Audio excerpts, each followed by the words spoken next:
آج کے ہمارے خطبے کا عنوان ہے کہ ایسے اعمال کون سے ہیں کہ جن کی وجہ سے اللہ تعالیٰ ان اعمال کرنے والوں پر اپنی لعنت کرتا ہے۔ اللہ تعالیٰ ہمیں ان سے محفوظ فرما لے۔ یعنی کہ لعنت کا سبب بننے والے اعمال یا اسباب اللعنہ، لعنت کے اسباب کیا ہیں؟ لعنت کس کو کہا جاتا ہے؟ ہمارے معاشرے کے اندر، ہماری زبان میں، ہماری گفتگو میں عموماً یہ لفظ چلتا ہے، فلاں پر لعنت ہو، تجھ پہ لعنت ہو، مجھ پہ لعنت ہو، اس وقت پہ لعنت ہو۔ عموماً ہماری زبانوں پہ یہ الفاظ رہتے ہیں، لیکن اس کا مفہوم کیا ہے اور اس کی شناخت اور قباحت کیا ہے؟ اس کا معنی بنتا ہے الاقصاء والابعاد، کسی کو دور کر دینا، کسی کو دھتکار دینا، دھکے دے دینا، دفع کرنا کسی کو، یہ ہے لعنت کا معنی۔ اللعن هو الطرد والابعاد عن رحمت اللہ، لعنت کا معنی ہے کسی کو اللہ تعالیٰ کی رحمت سے دھکے دے کے نکال دینا۔ الابعاد من درجۃ الابرار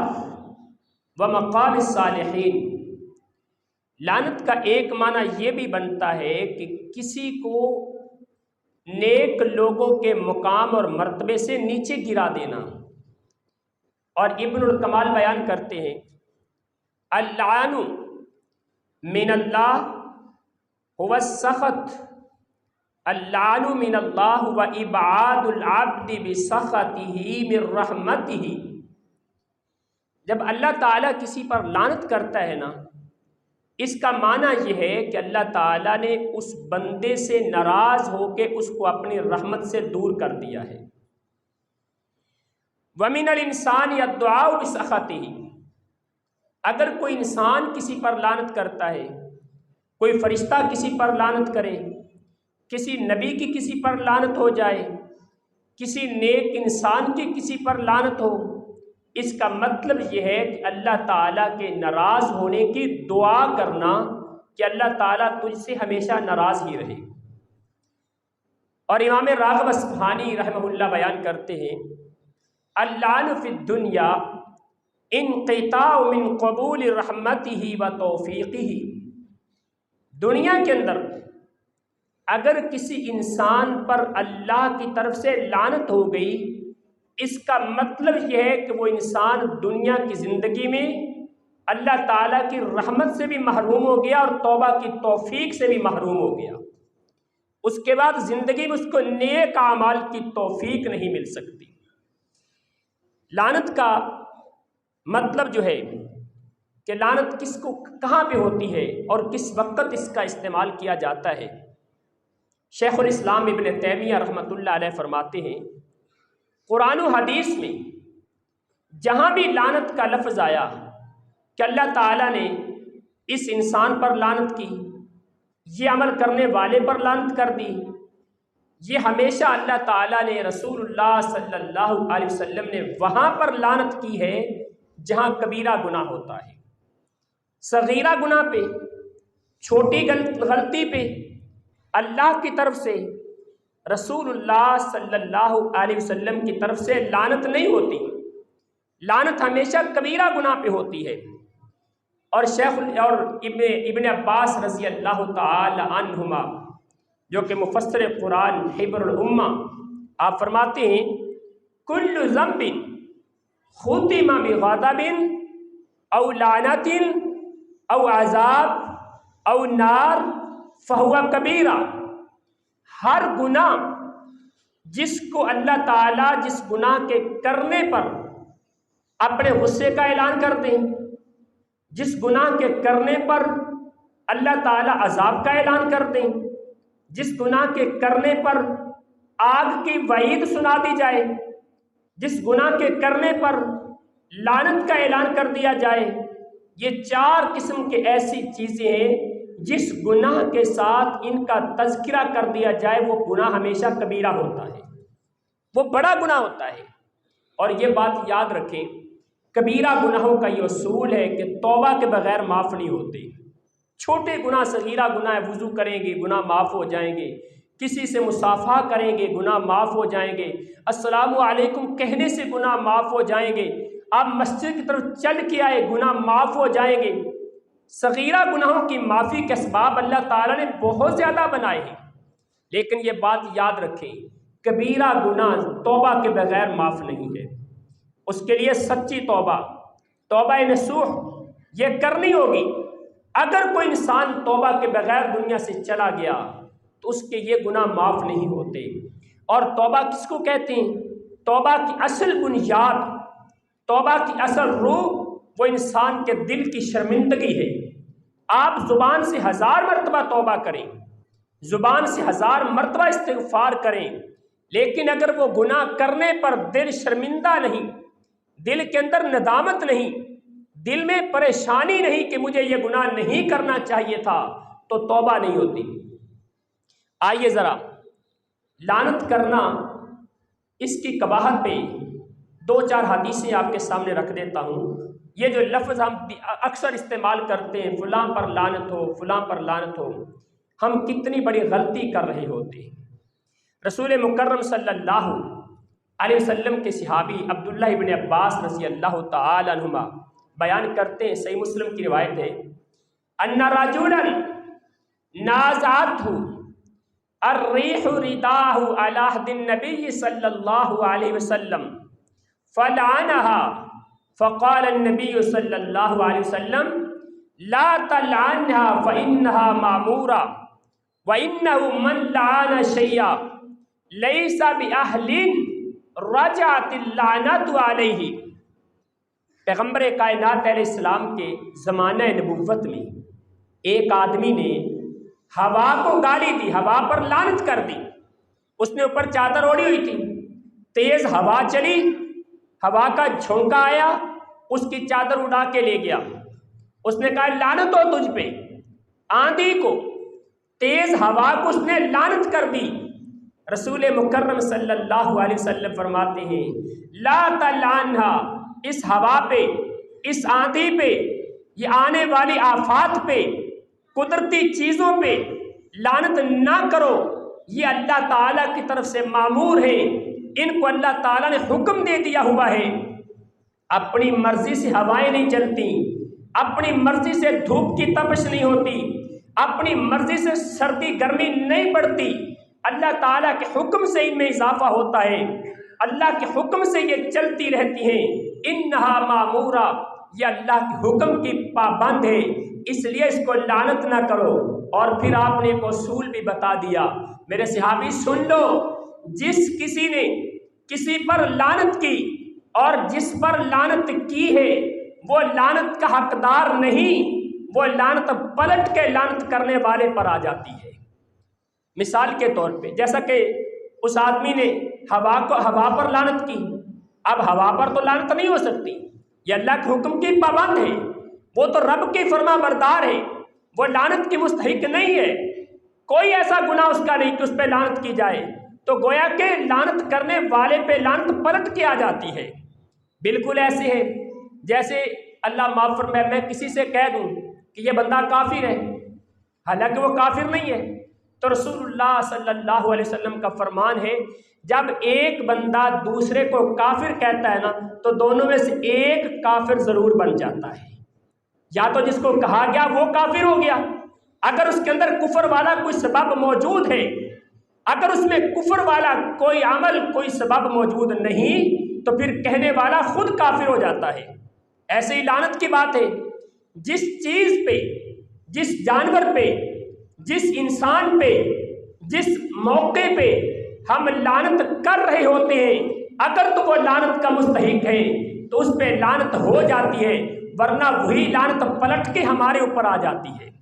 ایک دوسری حدیث کے الفاظ ہیں، رسول مکرم صلی اللہ علیہ وسلم نے فرمایا جب کوئی کسی پر لعنت کرتا ہے نا تو یہ لعنت آسمان کی طرف چڑھتی ہے اور آسمان کی وسعتوں میں یہ لعنت گھومتی پھرتی رہتی ہے۔ جس چیز پر، جس انسان پر لعنت کی گئی اگر وہ مستحق ہے لعنت کا تو یہ لعنت آسمان سے اس بندے پر واقع ہو جاتی ہے۔ اگر وہ لعنت کا مستحق نہیں تو آسمان کی وسعتوں سے واپس آ کے اسی انسان پر واقع ہوتی ہے جو لعنت کہنے والا ہوتا ہے۔ گویا کہ کہنے والا خود لعنتی بن جاتا ہے۔ پیغمبر کائنات علیہ الصلوۃ والسلام کے بارے میں موجود ہے، اللہ کے رسول ایک پر سفر پہ جا رہے تھے، آپ کے ساتھ صحابہ موجود ہیں، قافلہ چل نکلا، ایک آدمی اپنی اونٹنی پر سوار ہے، اس نے اپنی اونٹنی سے کہہ دیا تجھ پہ لعنت ہو، اپنی اونٹنی سے کہہ دیا۔ رسول مکرم صلی اللہ علیہ وسلم نے فرمایا اس اونٹنی سے نیچے اتر جاؤ، اب یہ اونٹنی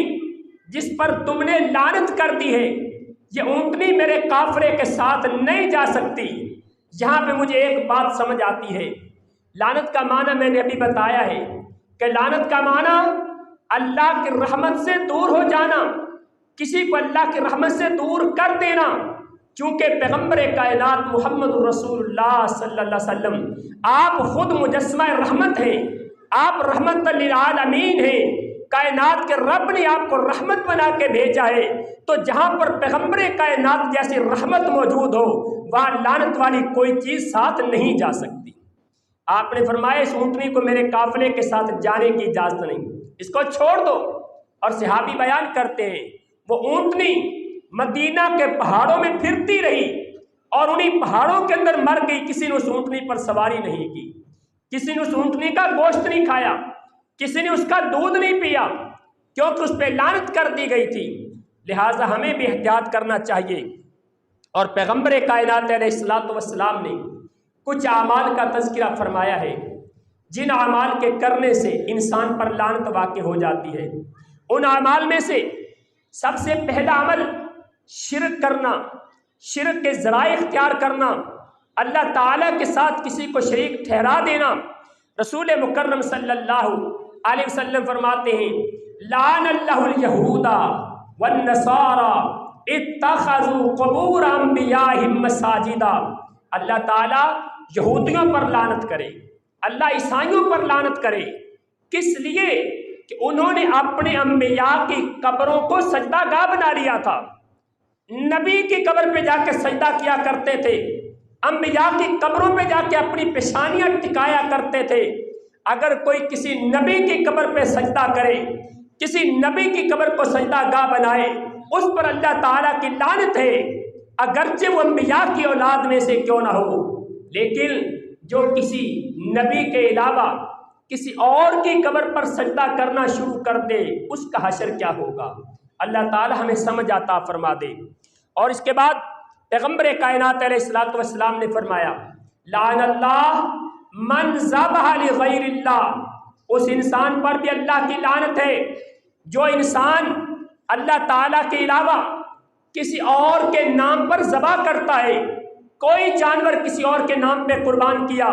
کسی دربار کے نام پہ، کسی مزار کے نام پہ، کسی خانقاہ کے نام پہ، کسی آستانے کے نام پہ، کسی بزرگ اور ولی کے نام پہ کوئی جانور ذبح کیا، پیغمبر کائنات علیہ السلام کے پاس ایک صحابی آئے، کہا اللہ کے رسول میں فلاں جگہ پہ جا کے قربان کرنا چاہتا ہوں، ان کی قربانی دینا چاہتا ہوں، میں نے نظر مانی تھی۔ اللہ کے رسول نے پوچھا کیا وہاں پر کوئی بت ہے؟ کہا نہیں، بت کوئی نہیں۔ کہا لوگ وہاں پر قربانیاں کرتے ہیں جا کے؟ کہا نہیں۔ کہا وہاں پہ لوگ کچھ شرک کا اڈا، کسی قسم کی کچھ شرک کے معاملات وہاں پہ؟ کہا کچھ نہیں۔ کہا پھر تم وہاں جا کے کر لو۔ پتہ یہ چلا جہاں پہ شرک کے معاملات ہیں، جہاں پہ شرک کے جگہ ہیں، جہاں پہ اللہ تعالیٰ کے غیر کے علاوہ کسی دوسرے کو پوجا جاتا ہے، وہاں پہ جا کے ذبح کرنا، اگرچہ آج دھوکہ یہ دیا جاتا ہے ہم تو اللہ کے نام پہ ذبح کرتے ہیں، لیکن وہاں میں جا کے کیوں؟ اپنے گھر میں ذبح کیوں نہیں کرتے؟ کسی اور جگہ پہ جا کے کیوں؟ اپنے مدرسے میں ذبح کیوں نہیں کرتے؟ کسی اور ٹھکانے آستانے پہ کیوں؟ اپنے محلے میں ذبح کیوں نہیں کرتے؟ جس نے غیر اللہ کے نام پہ ذبح کیا اس پر بھی اللہ تعالیٰ کی لعنت ہے۔ تیسرے نمبر پہ پیغمبر کائنات علیہ السلام نے فرمایا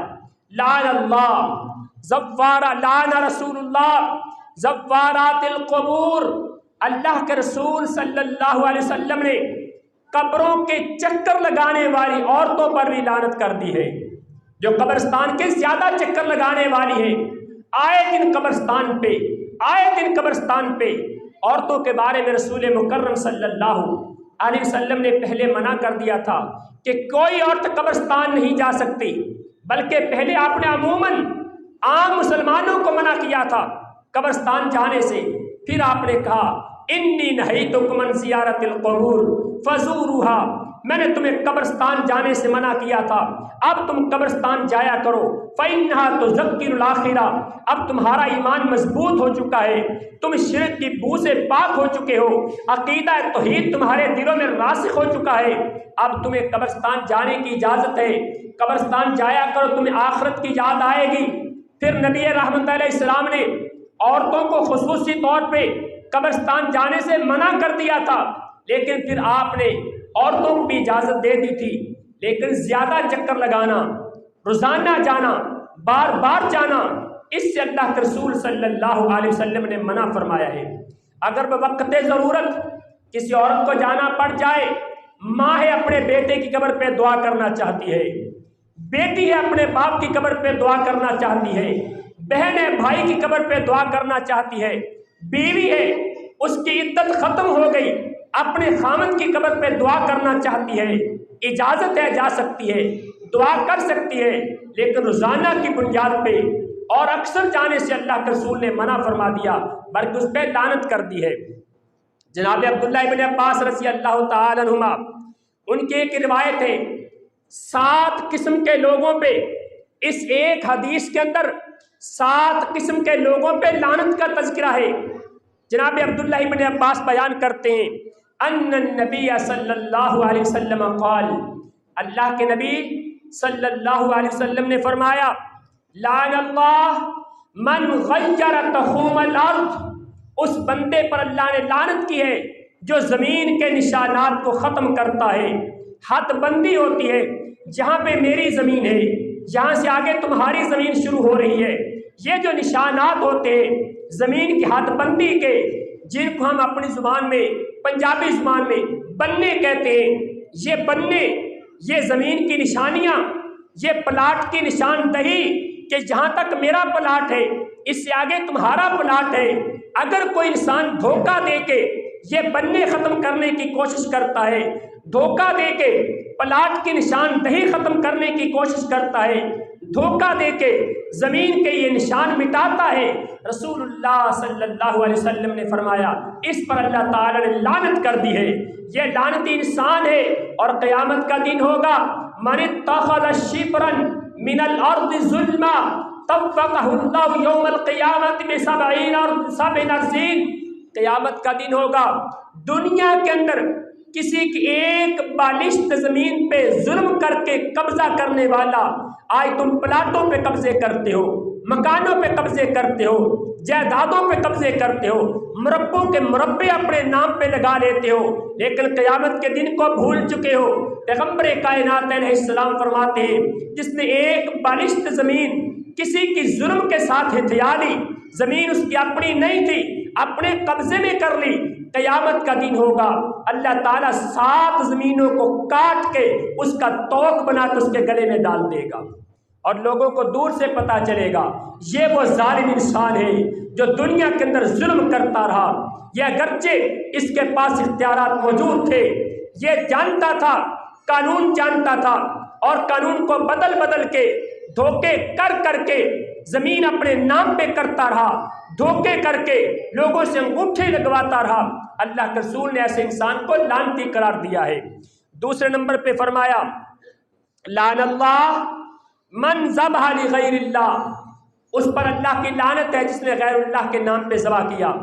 اس حدیث کے اندر تیسری بات لعن اللہ من لعن والدیہ، اس انسان پر بھی اللہ تعالی نے لعنت کر دی ہے جو اپنے والدین پر لعنت کرتا ہے، اپنے والدین کو لعنتی کہے۔ امام نووی بیان کرتے ہیں جو اپنے دادا کو لعنتی کہے، اپنے پردادا کو لعنتی کہے، اپنی نسل میں پیچھے کسی کو لعنتی کہے، اسی طرح ماں کی طرف آ جائے اپنی والدہ پر لعنت کرے، اپنے نانا پر، اپنے پڑنانا پر، پیچھے کسی پر لعنت کرے، یا اپنے والدین کے عزیز و اقارب میں سے کسی پر لعنت کرے، اس انسان پر بھی اللہ نے لعنت کر دی ہے۔ جیسے انسان اپنے والدین کو لعنتی کہے گا وہ انسان فوراً لعنتی ہو جائے گا۔ جو اپنے دادا پردادا اپنے آباء و اجداد میں سے کسی پر لعنت کرے گا، جیسے اس کی زبان سے لعنت کا لفظ نکلا، لعنت کا لفظ نکلتے فوراً وہ بندہ خود لعنتی بن جاتا ہے۔ چوتھے نمبر پہ لعن اللہ من تولی غیر موالیہ، اس غلام پر بھی اللہ تعالیٰ نے لعنت کر دی ہے جس غلام کو اس کے آقا نے آزاد کر دیا لیکن اپنا ولا کا تعلق کسی اور سے جوڑ لیتا ہے۔ یہ اگرچہ مسئلہ آج کل ہمارے ساتھ پیش نہیں ہے لیکن میں پھر بھی سمجھا دینا چاہتا ہوں۔ غلامی کا تصور اسلام کے اندر آج بھی موجود ہے، لیکن دین اسلام نے غلامی کو ہمیشہ کم سے کم کرنے کی کوشش کی ہے اور غلاموں کو زیادہ سہولیات دینے کی کوشش کی ہے، غلاموں کو انسانی وقار، انسانی عظمت دینے کی کوشش کی ہے۔ دین اسلام نے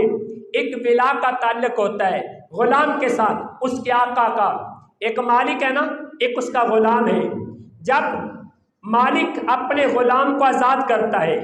اور اس غلام کے پاس مال و دولت موجود ہے، اس کے پاس جائیداد موجود ہے، وہ غلام جب فوت ہوتا ہے اس وقت اس کی جائیداد، اس کی وراثت اس کے رشتہ داروں میں تقسیم ہوتی ہے۔ اگر اس کے کوئی رشتہ دار نہیں، اس کے کوئی بہن بھائی وہاں پہ موجود نہیں، وہ اکیلا تنہا تھا، اس کی جائیداد ہے، اس کی جائیداد اس کے آقا کو ملے گی، اس کے مالک کو ملے گی، اس کو ولا کہا جاتا ہے۔ اگر کوئی بندہ،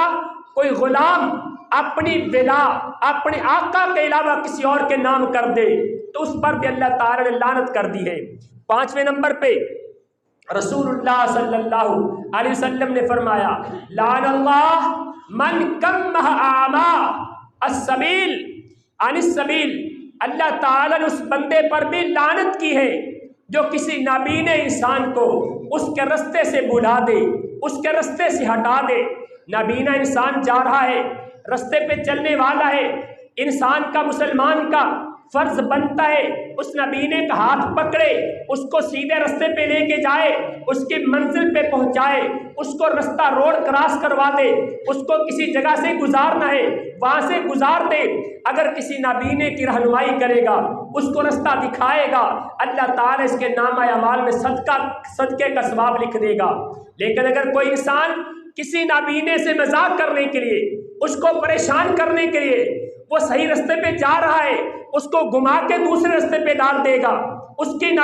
نابینا پن سے فائدہ اٹھائے گا، اس کو طنز کرے گا، اس کو مذاق کرے گا، پریشان کرے گا، ایسے انسان پر بھی اللہ تعالیٰ نے لعنت کر دی ہے۔ اور چھٹے نمبر پہ لعن اللہ من وقع علی بہیمہ، اس بدبخت انسان پر بھی اللہ نے لعنت کر دی ہے جو کسی جانور کے ساتھ بدفعلی کرتا ہے۔ اللہ تعالیٰ معاف فرمائے، استغفر اللہ، نعوذ باللہ، معاذ اللہ۔ اللہ میری امت کے لوگوں کو، اللہ اس ملت کے نوجوانوں کو محفوظ فرما لے۔ آج یورپین ممالک کے اندر مغربیت زدہ لوگوں میں کس حد تک گنونے کام ہے، کس حد تک پستی آ چکی ہے، کس حد تک رستے سے بھٹک چکے ہیں کہ ان کے جانوروں کے ساتھ بدفعلی کے واقعات عام نظر آتے ہیں۔ نعوذ باللہ من ذالک، گھروں میں کتے رکھے اسی لیے۔ اللہ معاف فرمائے، کیسے کیسے معاملات ہیں۔ رسول مکرم صلی اللہ علیہ وسلم نے فرمایا جو انسان کسی جانور سے بدفعلی کرتا ہے اس انسان پہ اللہ تعالیٰ نے لعنت کر دی ہے۔ اور رسول مکرم صلی اللہ علیہ وسلم کی دوسری حدیث میں یہ بھی موجود ہے، عبداللہ ابن عباس بیان کرتے ہیں من وجدتموہ وقع علی بہیمہ فاقتلوہ وقتلوا البہیمہ۔ اللہ کے رسول نے فرمایا تمہیں جو انسان ایسا ملتا ہے جو کسی جانور سے بدفعلی کرتا ہے اس انسان کو بھی قتل کر دیا جائے اور اس جانور کو بھی قتل کر دیا جائے۔ اور اس پہ ائمہ فقہا کا اتفاق ہے، اگرچہ بہت سارے ائمہ کرام نے یہ کہا ہے اس انسان کو قتل نہیں کیا جائے گا، اس کو تعزیر دی جائے گی، لیکن امام ابو یوسف، امام محمد بن زفر الشیبانی، امام احمد بن حنبل اور تمام حنابلہ اور کچھ فقہا یہ سارے کے سارے اس بات پہ متفق ہے کہ جو انسان کسی جانور سے بدفعلی کرتا ہے اس کو قتل کر دیا جائے گا، لیکن یہ قتل کرنے کا کام نہ میں کروں گا، نہ آپ کریں گے، نہ ہمارے علاقے کا کوئی وڈیرا اور چودھری کرے گا، یہ حکومت وقت کا کام ہے۔ اگر گورنمنٹ یہ کام کرتی ہے تو اس کا اپنا کام ہے، اگر نہیں کرتے تو گناہ اس کے سر پہ ہے، ہم اپنے طور پہ کسی کو قتل نہیں کر سکتے۔ 7ویں نمبر پہ اسی حدیث کے اندر پیغمبر کائنات علیہ الصلوۃ والسلام نے فرمایا لعن اللہ من عمل عمل قوم لوط، اس انسان پر بھی اللہ نے لعنت کر دی ہے جو قوم لوط کا عمل کرتا ہے۔ قوم لوط کا عمل کیا تھا؟ مرد کے ساتھ بدکاری کرتا تھا، اس کو قوم لوط کا عمل کہا گیا ہے۔ اور نبی مکرم علیہ السلام کی ایک دوسری حدیث میں عبداللہ ابن عباس رضی اللہ تعالی عنہ بیان کرتے ہیں قال من وجدتموه یعمل عمل قوم لوط فاقتلوا الفاعل والمفعول به صححہ الالبانی۔ عبداللہ ابن عباس کہتے ہیں پیغمبر کائنات علیہ السلام نے فرمایا جب ایک انسان قوم لوط کا کام کرتا ہے، مرد ہے اور مرد کے ساتھ بدفعلی کرتا ہے، اس بدفعلی کرنے والے کو بھی قتل کر دو، جس کے ساتھ اس نے بدفعلی کی ہے اس کو بھی قتل کر دو۔ اور یہ ایسی روایت ہے جو امام بخاری کی شرط پہ اس کی سند صحیح ہے اور اہل سنن اس کو بیان کرتے ہیں، امام البانی اس کو صحیح لکھتے ہیں۔ اللہ کے رسول کا فیصلہ یہ ہے جو قوم لوط والا کام کرنے والا ہے وہ اتنا بدبخت انسان ہے، اس کو زندہ رہنے کا کوئی حق حاصل نہیں ہے۔ اور قوم لوط کے ساتھ اللہ تعالی نے کیا معاملہ کیا تھا آپ جانتے ہیں، مردوں کے ساتھ بدفعلی کرنے والے مرد جناب لوط علیہ السلام نے سمجھایا اتاتون الذکران، تم یہ کام کرتے ہو، اتنا گھنونا کام دنیا کے اندر کوئی جانور بھی کسی جانور سے نہیں کرتا، نیچر اس بات کو نہیں مانتی، کائنات کے رب نے قدرت کے اللہ نے قدرت کے طور پہ ہر چیز کے جوڑے پیدا کیے ہیں، حتیٰ کہ پودوں کے بھی جوڑے، جانوروں کے بھی جوڑے، اللہ نے ہر چیز کا جوڑا پیدا کیا ہے، انسانوں کے بھی جوڑے پیدا کیے ہیں۔ یہ عمل تو کسی طور پہ زیب نہیں دیتا انسانوں کو کہ ایک انسان ایک مرد دوسرے مرد سے بدفعلی کرے۔ اور جن لوگوں نے یہ کام کیا تھا کائنات کے رب نے ان کا انجام کیا کیا؟ اللہ تعالیٰ نے ان کی پوری بستی کو جو لاکھوں کی تعداد میں جس میں انسان بستے تھے اس پوری بستی کو 7 زمینوں سے نیچے اللہ نے اس کو اکھاڑا، اللہ کے فرشتوں نے اکھاڑا اور آسمان کی بلندیوں پر لے گئے، پہلے آسمان کے دروازوں تک جا کے حدیث میں موجود ہے، حتیٰ کہ ان کی چیخوں کی آواز پہلے آسمان کے فرشتوں نے سنی تھی، اتنی بلندی پہ لے جا کے اس بستی کو الٹا کر کے پھر زمین پر پھینکا گیا، پھر بھی اللہ نے بس نہیں کی، پھر آسمان سے نوکدار پتھروں کی بارش کی اور ہر پتھر پہ ہر ظالم کا نام لکھا ہوا تھا، جس پہ جو پتھر لگنا تھا اس کا نام اس پتھر پہ لکھا ہوا تھا۔ کائنات کے رب کو اتنا غصہ آیا ان ظالموں پہ، اللہ تعالی ہمیں محفوظ فرمائے، پھر بھی اللہ تعالی نے بس نہیں کی، وہاں پہ ایسا پانی اللہ نے نازل کیا کہ جو پانی کڑوا ہے، آج بھی بحر مردار وہاں اس دریا کے اندر اس پانی کے اندر کوئی جانور زندہ نہیں رہ سکتا، اتنا کڑوا اور زہریلا پانی ہے۔ اللہ تعالیٰ نے اس کو لوگوں کے لیے رہتی دنیا کے لیے عبرت بنا دیا، جو مردوں کے ساتھ مرد بدفعلی کرنے والے اللہ معاف فرمائے۔ آج ملک پاکستان لا الہ الا اللہ کے نام پہ حاصل ہونے والی یہ ریاست، جس کے اسمبلی کے کلمہ پڑھنے والے، جن لوگوں کو ہم نے اسلام کے نام پہ ووٹ دیے، جن لوگوں کو ہم نے اسلام کے نام پہ منتخب کیا، جن کے کلمے کی بنیاد پہ، اسلام کے تعلق کی بنیاد پہ، اسلام کی رشتہ داری کی بنیاد پہ ہم نے ان کو ووٹ دے کے اپنے نمائندے بنا کے اسمبلیوں میں بھیجا، آج وہی لوگ وہاں بیٹھے قانون پاس کرتے ہیں، ٹرانسجینڈر کا قانون۔ آپ اس قانون کے متن کا مطالعہ کر کے دیکھیے، میں نے اس کے متن کا مطالعہ کیا ہے، اس کے دوسرے چیپٹر کے اندر 4 شقیں ایسی بیان کی گئی ہے کہ جس میں یہ کھلی اجازت دی گئی کہ جو مرد جب چاہے عورت بن سکتا ہے، جو عورت جب چاہے اپنے آپ کو مرد رجسٹرڈ کروا سکتی ہے، مرد سے شادی کرنے کی اجازت ہے اس کو، عورت کو عورت سے شادی کرنے کی اجازت ہے۔ ہم جنس پرستی، LGBT یہ تنظیم، ہم اس کے سارے معاملات کو رد کرتے ہیں، اور آج ببانگ دہل مسلمان ہونے کے ناطے، پیغمبر کائنات کے امتی ہونے کے ناطے ہم اس بات کا اظہار کرتے ہیں کہ اس قانون کو ملک پاکستان کی سرزمین پہ انشاءاللہ پاس نہیں ہونے دیں گے، اور اس کا رد کرتے رہیں گے۔ اپنے معاشرے کے اندر بھی، اپنی قوت و طاقت کے اندازے میں بھی، پرامن حالات میں رہتے ہوئے ہم اس کا رد ضرور کرتے رہیں گے، کیونکہ یہ اللہ کے غضب کو دعوت ہے، اللہ کے غصے کو دعوت ہے، رب کی طرف سے لعنت کا سبب ہے۔ اللہ تعالی ہمیں اس سے محفوظ فرما لے۔ اس سے آگے چلتے ہیں، رسول مکرم صلی اللہ علیہ وسلم نے اس آدمی پر لعنت کی، 8واں عمل جس پہ لعنت ہے، لعن رسول اللہ صلی اللہ علیہ وسلم الرجل یلبس لبسۃ المرأة والمرأة تلبس لبسۃ الرجل، وہ مرد جو عورتوں جیسا لباس پہنتا ہے، عورتوں جیسی بناوٹ رکھتا ہے، اس مرد پہ بھی رسول اللہ نے لعنت کر دی ہے، اور وہ عورت جو مردوں جیسا لباس پہنتی ہے، مردوں جیسی بناوٹ بناتی ہے، اس عورت پر بھی رسول اللہ نے لعنت کر دی ہے۔ 10ویں نمبر پہ عبداللہ ابن عباس بیان کرتے ہیں، لعن النبی صلی اللہ علیہ وسلم المخنثین من الرجال والمترجلات من النساء قال اخرجوهم من بیوتکم، صحیح بخاری کی 5547 نمبر روایت ہے۔ پیغمبر کائنات علیہ السلام نے مردوں میں سے انٹرسیکس اختیار کرنے والے لوگوں کو، جو اپنے آپ کو نہ مرد شمار کرتے ہیں نہ عورتیں شمار کرتے ہیں، ان لوگوں کو اللہ تعالیٰ کے نبی نے ان پہ لعنت کر دی ہے۔ ایک ہے فطری بیماری ہو جانا، فطری طور پہ وہ انسان نہ مرد ہے نہ عورت ہے، اس کے اسلام نے حقوق بیان کیے ہیں، اسلام نے اس کو اس کے حقوق دیے ہیں، اس کے معاملات کو بیان کیا ہے، اس کو سہولیات دی اسلام نے، اس کے حقوق کا دفاع بھی کیا ہے۔ لیکن جو بندہ مرد ہے لیکن اپنے آپ کو زنانہ ٹائپ بنا لیتا ہے، یا عورت ہے اپنے آپ کو مردانہ ٹائپ شو کرنے والا ہے، اللہ تعالیٰ کے رسول نے اس پہ لعنت کی ہے، اور پیغمبر کائنات نے فرمایا ایسے لوگوں کو اخرجوا من بیوتکم، ایسے لوگوں کو اپنے گھروں سے نکال دو، اپنے محلوں میں نہ رہنے دو۔ اور 11ویں نمبر پہ آئیے، ابن ابی ملیکہ بیان کرتے ہیں، قیل لعائشہ رضی اللہ تعالی عنہا ان امرأة تلبس النعال فقالت لعن رسول اللہ صلی اللہ علیہ وسلم الرجلة من النساء، ابو داود کی 4101 نمبر روایت ہے۔ سیدہ عائشہ صدیقہ رضی اللہ تعالی عنہ سے سوال کیا گیا،